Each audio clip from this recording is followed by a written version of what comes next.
November might seem like a time when most gardens start to rest, but here's a little secret from the Soil Sage Chronicles. This is actually the perfect month to prepare next season's success. While the chill begins to creep in and most folks hang up their gloves for winter, true soil sages know.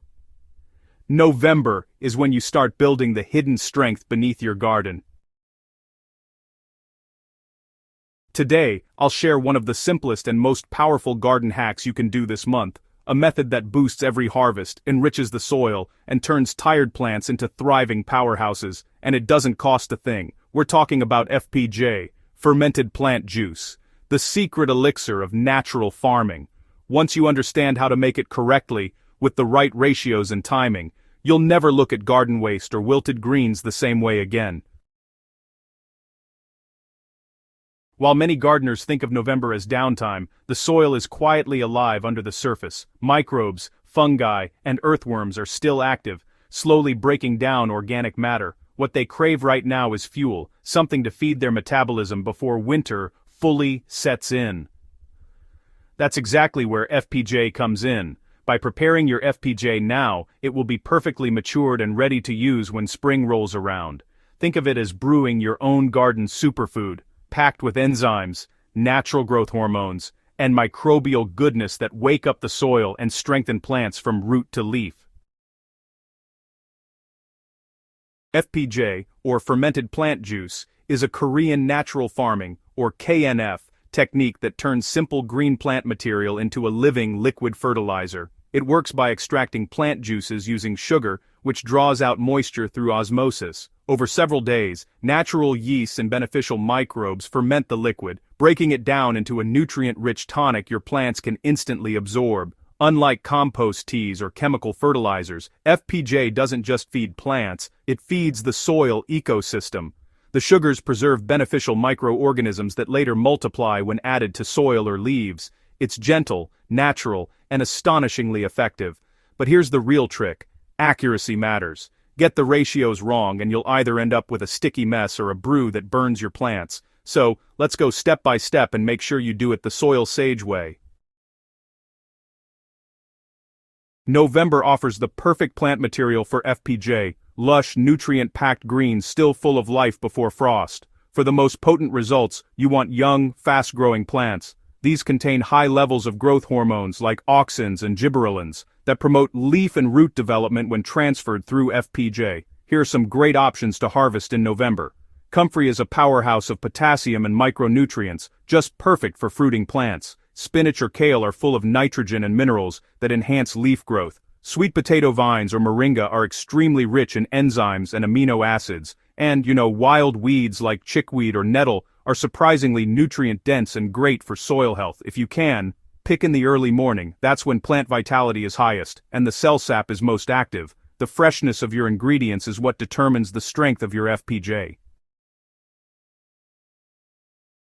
This is where most gardeners go wrong. FPJ is all about balance between sugar, plant material, and microbes. The golden rule is simple. Use a 1-to-1 ratio by weight, equal parts plant material and sugar. So, if you collect 1 kilogram of chopped greens, you'll mix it with 1 kilogram of brown sugar. Raw brown sugar, or molasses, is best because it contains trace minerals and encourages fermentation. White sugar will work, but the final product won't be as rich. Mix them thoroughly in a bowl until the sugar starts drawing out the green juices. You'll know it's right when the mixture looks slightly wet and smells fresh and earthy, not sour.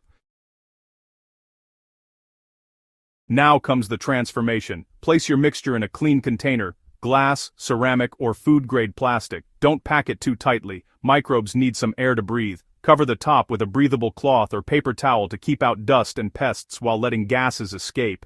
Keep the jar in a warm, shaded spot, ideally between 25 and 30 degrees Celsius. Over the next 5 to 7 days, nature takes over. The sugar pulls moisture from the plant tissues and fermentation begins. Each day, you'll notice a sweet, slightly tangy aroma developing. That's the sign of active beneficial bacteria and yeast doing their work. If you see small bubbles, perfect. It's alive. After 5 to 7 days, strain the liquid through a fine cloth or sieve. That amber, sweet-smelling liquid is your FPJ concentrate, pure garden gold. Alright, let's talk about storing your FPJ concentrate. Pour it into a dark glass or plastic bottle. Now don't seal it too tightly, you want to leave a bit of room for air exchange. Store it in a cool, dark place and it'll stay potent for up to 3 months. Here's a little trick. Add a teaspoon of sugar every few weeks to feed the microbes and extend its shelf life. If stored correctly, your FPJ should smell pleasantly sweet, not foul. A sour or rotten smell means contamination, often from sealing it airtight or using decaying plant material.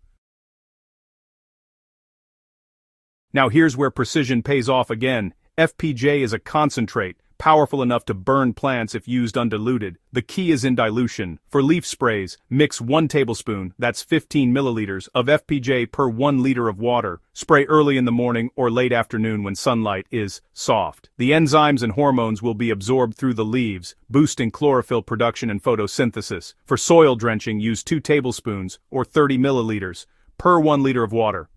Pour around the base of plants once a week to feed roots and soil microbes. For seed soaking, use 1 teaspoon, 5 milliliters, FPJ per 1 liter of water, and soak for 30 minutes before planting. This improves germination rates and early root vigor. So, as a rule of thumb, for a small garden, about 10 square meters, use between 1 to 1.5 liters of diluted solution weekly. For a medium garden, around 50 square meters, you'll need 5 to 6 liters weekly. And for a large garden, say 100 square meters, aim for 10 to 12 liters weekly. Once you see how plants respond, deeper green leaves, faster growth and stronger stems, you'll understand why FPJ is often called the garden whisperer. Alright, now that you know the basics, let's take it one step further. Experiment. Pick 2 different plants to make 2 separate FPJs, like comfrey FPJ and spinach FPJ. Then, use each one on identical plants in your garden. Keep every other factor, such as sun, water, and soil, the same. After 2 to 3 weeks, compare the results. Which plants show more vigor, which have greener leaves or faster flowering, and which produce better yields. You'll be amazed at how each FPJ influences growth differently.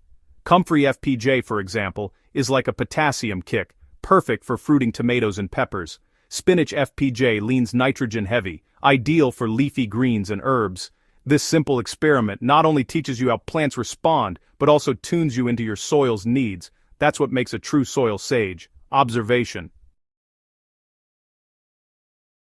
Even seasoned gardeners slip up here, so let's cover the main pitfalls. First, never seal your FPJ airtight during fermentation. You'll suffocate the beneficial microbes and end up with rot instead of fermentation. Second, avoid using diseased or pesticide-sprayed plants.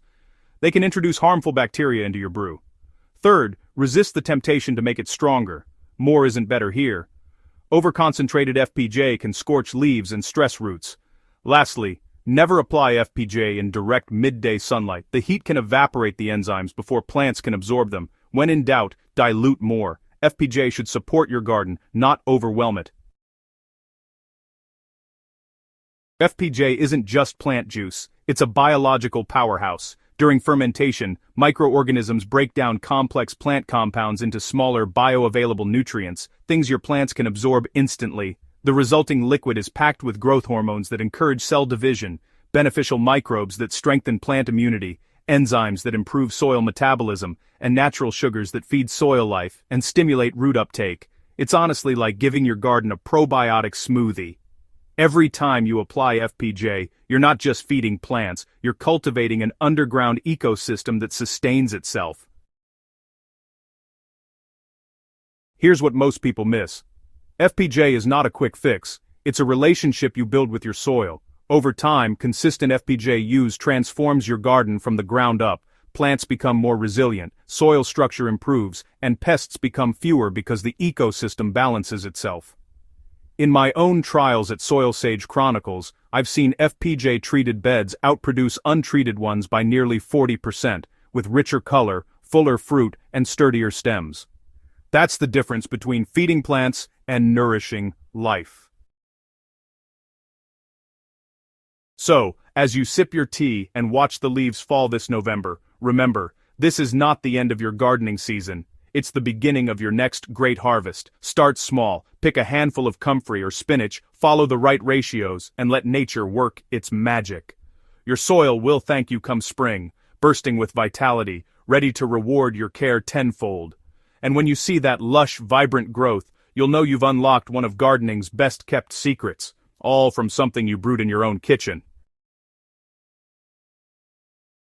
If this guide helped you, don't keep the secret buried. Share it with your fellow gardeners, drop your FPJ results in the comments, and subscribe to Soil Sage Chronicles for more hands-on, tested garden wisdom. Let's grow smarter, greener, and together, one soil secret at a time.